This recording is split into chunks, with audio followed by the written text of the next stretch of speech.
Bonjour à toutes et à tous, bienvenue, c'est l'heure des actus. On commence sans plus tarder avec le sommaire de ce vendredi 25 octobre. Faire les premiers gestes de secours, ça s'apprend dès le plus jeune âge. Direction le collège Munch pour une formation. Retour sur les dossiers du moment au conseil communautaire à Gumbrecht-Zofen. Et on continue la visite des locaux du centre hospitalier de Haguenau à l'occasion de la journée Portes ouvertes. Depuis les attentats de novembre 2015, le ministère de l'Intérieur organise des séances d'initiation aux premiers gestes de secours. L'objectif, apprendre à faire un massage cardiaque, poser un garrot ou encore alerter les secours. Dans le secteur, les élèves du collège Munch ont suivi une formation. Certains gestes peuvent paraître simples, mais pourtant ils sauvent des vies. Depuis quelques années, les enfants sont formés dès le plus jeune âge à l'école maternelle et élémentaire avec le dispositif Apprendre à porter secours, au collège et au lycée avec la formation aux gestes qui sauvent. Le vendredi 18 octobre, le SDIS, service départemental d'incendie et de secours du Bas-Rhin, s'est rendu au collège Munch à Niederbronn-les-Bains pour sensibiliser les élèves de 4e. Il y a une partie protection, il y a une partie alerte, comment alerter, une partie donc sur les plaies, une partie sur la conscience aussi, sur le massage cardiaque aussi. Donc c'est vraiment les gestes de premier secours que en fait tout citoyen devrait connaître. Pendant 2 heures, les jeunes découvrent comment réagir en cas d'attaque terroriste, quel numéro appeler en cas d'urgence, ce qu'il faut faire lorsque l'on est témoin d'un accident de la route, ou encore que faire suite à une blessure à la cantine. Ce que je fais, je regarde sa plaie pour regarder s'il n'y a rien dans sa plaie. Sa plaie, il peut y avoir du verre, du caillou, tout ça. Donc là, je vois qu'il n'y a rien. Je prends une protection, ça peut être une mouchoir, vos poches plastiques pour ranger vos feuilles. Je comprime et j'invite ma victime à s'allonger. Et là, tout simplement, je peux exercer une compression avec tout le poids de mon corps. J'essaye de bien mettre le lien au milieu du pansement. Et après, je fais le mouvement de cliquer. Donc, je fais un mouvement de en haut, en bas. Et ça compresse. Et ensuite, pour que le mouvement de cliquer que je viens de faire tienne, je fais un nœud qui tient. Comme ça. Et après la théorie, la pratique. Les collégiens apprennent à réaliser un garrot sur leur binôme, ce qui permet de contrôler, maintenir ou même arrêter une hémorragie. Ils sont aidés par des jeunes en service civique depuis quelques semaines au SDIS. Pendant 8 mois, on va apprendre justement à des 4e, certaines classes de 5e, les gestes qui sauvent. Donc à peu près 80% des élèves du Bas-Rhin. À l'issue de ces 2 heures, les élèves de 4e reçoivent une attestation. Ceux qui souhaitent approfondir leurs connaissances pourront suivre dès l'année prochaine la formation PSC1, Prévention et Secours Civique de niveau 1. Dotation, subvention, compte-rendu de commission. Les élus du secteur étaient à Gumbrecht-Zofen le 14 octobre pour le conseil communautaire. Le siège, place du bureau central, évolue. La communauté de communes du pays de Niederbronn-les-Bains souhaite acquérir un local au rez-de-chaussée pour 125 000 €. L'accueil pourrait y être déplacé. La Comcom attribue des dotations de solidarité communautaire aux communes. Presque 1 million d'euros sont répartis selon critères entre les 13 communes. L'admission en non-valeur ou éteinte sont des créances des ordures ménagères pour 13 000 € au total, qui n'ont pas pu être payées pour surendettement par exemple. Et je mettrai donc sans plus attendre ce point au voie. Demande votre approbation. Prévu au budget, cet effacement voté est inférieur aux années précédentes.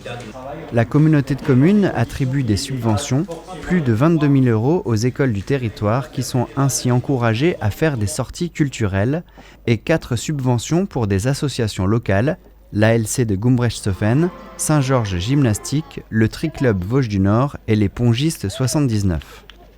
Le point suivant, sur le développement économique, a été discuté. Victor Vogt est intervenu pour donner son avis sur le pacte offensif croissance-emploi de la région Grand Est. Ce POC vise à décliner et adapter une politique régionale au plus près des territoires.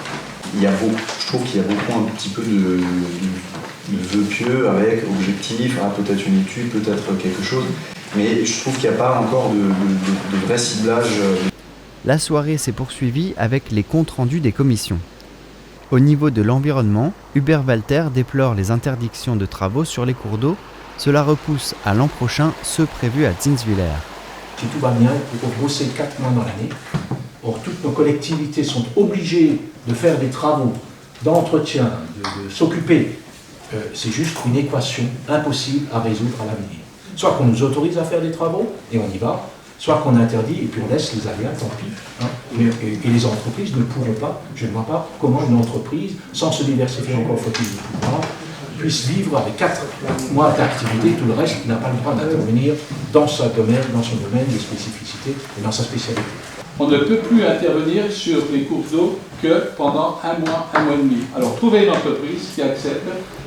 Pour les commissions Services à la personne et Habitat, quelques décisions courantes sont votées, comme les tarifs et des subventions aux rénovations.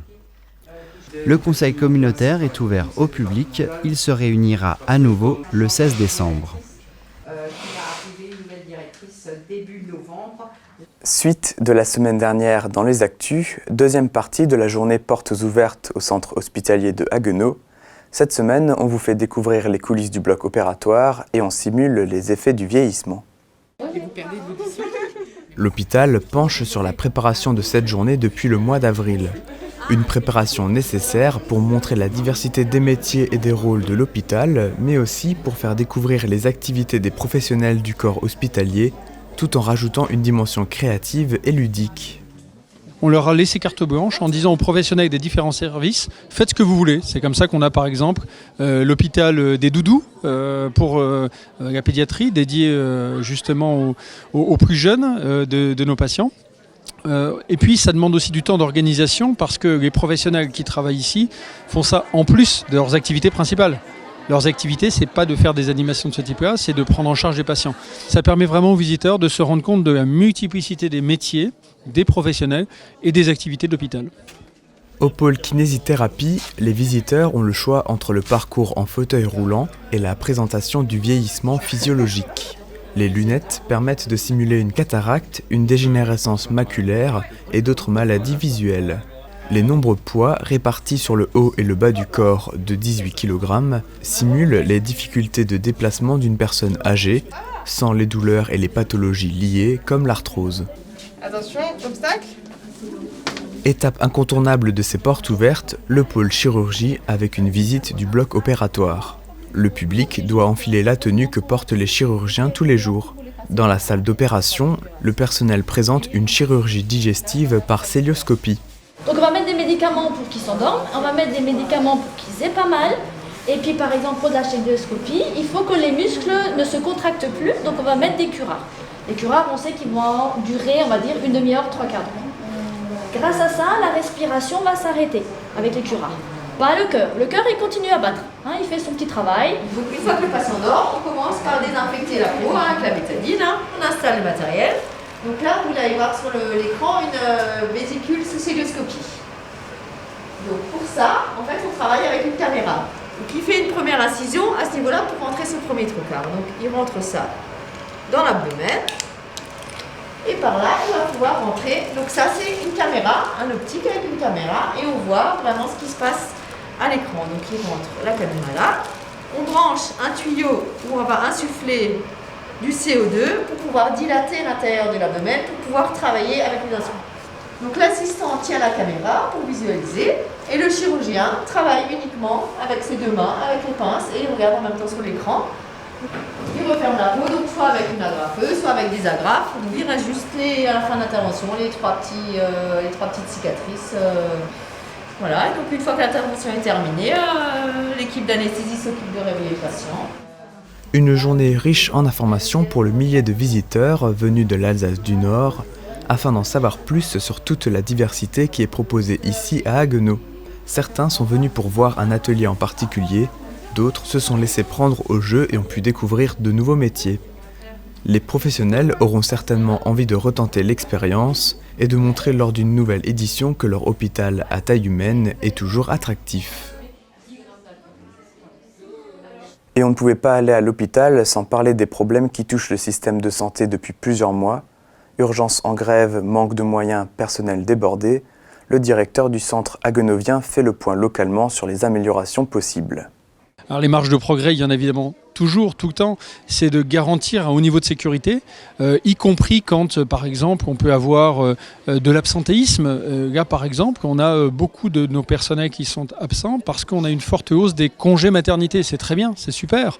On a 85% de femmes à l'hôpital, donc forcément, avec une moyenne d'âge qui est inférieure à 40 ans, on a beaucoup d'absences liées au congé maternité. Donc la contrainte, c'est évidemment de faire face à cet élément-là, qui est un événement heureux, assurer le fonctionnement des services, la continuité de fonctionnement, et garantir un bon niveau de sécurité aux patients avec cette contrainte-là d'absence du personnel. Donc ça, évidemment, c'est une exigence qui est forte, mais on y travaille au quotidien. Tout de suite, dans l'interview de la semaine, on parle taxe d'habitation avec la Direction régionale des finances publiques. Dans la chronique Découvrez un nouveau chiffre, nous, on se retrouve vendredi prochain. C'est tout pour les actus. D'ici là, passez une bonne semaine sur TV3V.